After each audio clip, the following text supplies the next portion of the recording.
भारतीय ज्ञान परंपरा की आज की कड़ी में हम बात करेंगे छत्रपति शिवाजी और उनके द्वारा प्रशासन में या कहें कि कूटनीति में संस्कृत के उन प्रयोगों की जिन्होंने तत्कालीन वैदेशिक भाषाओं के प्रति बढ़ते व्यामोह को भरसक कम करने की प्रेरणा दी और भारतीय ज्ञान विज्ञान के ध्वज को उत्तुंग शीर्ष पर ले जाने का काम किया।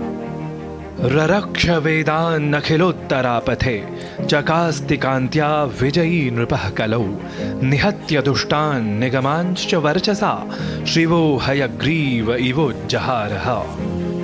भारत के परम प्रतापी पुत्र शिवाजी की वीर गाथा को बताने वाला यह दिव्य सानु समर्पित श्लोक छत्रपति की शाश्वत दिव्यता के बारे में बताता है।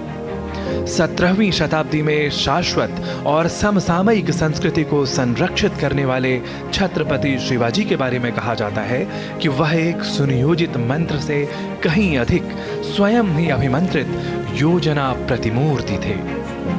न केवल युद्ध कला में प्रवीणता और बौद्धिक कुशलता ही शिवाजी की पहचान थी, बल्कि उनकी नीति यह भी थी कि युद्ध क्षेत्र या अपनी आक्रामकता के बीच बच्चों, महिलाओं और कमजोर लोगों को कोई नुकसान न पहुंचाया जाए और किसी भी युद्धबंदी को गुलामी में हरगिज न डाला जाए। वे तत्कालीन अति विशिष्ट शासक थे जिन्होंने शस्त्र और शास्त्र के अनुसार सनातन धर्म की रक्षा के लिए स्वयं को छत्रपति के रूप में स्थापित किया और छत्रपति शिवाजी महाराज के नाम से प्रसिद्ध हुए। इसलिए उस समय की प्रशासनिक फारसी भाषा के बेहद दृढ़ प्रभाव के बाद भी संस्कृत विद्वान रघुनाथ हनुमंते द्वारा विनिर्मित राज व्यवहार कोश उनके साम्राज्य में सुदृढ़ता के साथ प्रयुक्त या लागू किया गया। इसलिए पंत, प्रधान, अमात्य, सचिव, मंत्री, सेनापति, सुमंत, न्यायाधीश, पंडित राव, दानाध्यक्ष आदि उनके द्वारा प्रयुक्त संस्कृत प्रभावित पद जो आज भी मराठी में प्रचलित ही हैं, फारसी भाषा के शब्दों के स्थान पर व्यवहार में थे। वस्तुतः युद्ध कला की अद्वितीय प्रतिमूर्ति शूरवीर इन्हीं छत्रपति शिवाजी ने तात्कालिक पतनोन्मुखी सनातन संस्कृति को संरक्षित करने का महनीय कार्य किया था, जिसे मुगल साम्राज्य और उनकी दमनकारी नीतियों ने भरसक कुचला था। सैनिकों की छोटी टुकड़ियों के साथ भी आत्मगौरव की उत्कट शक्ति और सामयिक युद्ध नीतियों की आपेक्षिक युक्ति के साथ इस वीर नृपति छत्रपति शिवाजी का विजय समुद्घोष भला कौन विस्मृत कर सकेगा।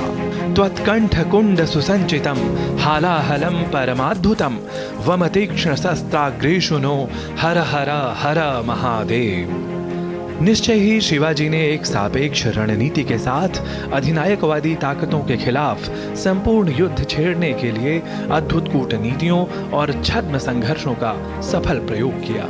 शिवाजी के युद्ध कौशल और प्रशासनिक दक्षता के सूत्र संस्कृत ग्रंथों में ही निहित हैं, यह एक संस्कृत विद्वान या संस्कृत अनुरागी ही अधिक स्पष्टता के साथ समझ सकता है, जिन्हें शिवाजी ने तात्कालिक परिस्थितियों के अनुरूप ढाला, परिशोधित किया।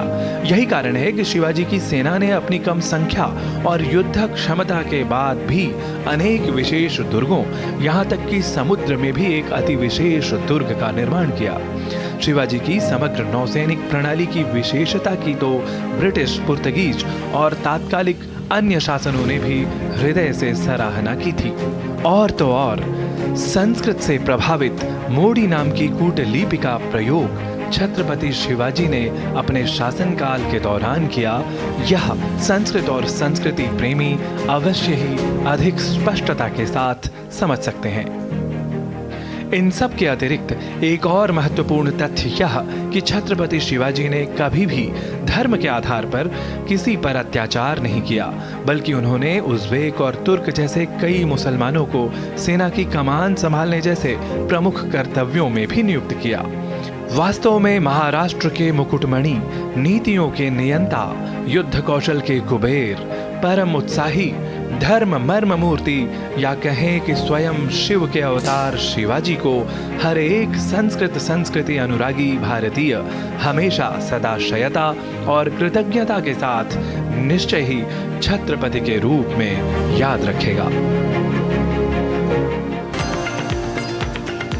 छत्रपति शिवाजी, जिन्होंने प्रशासन के साथ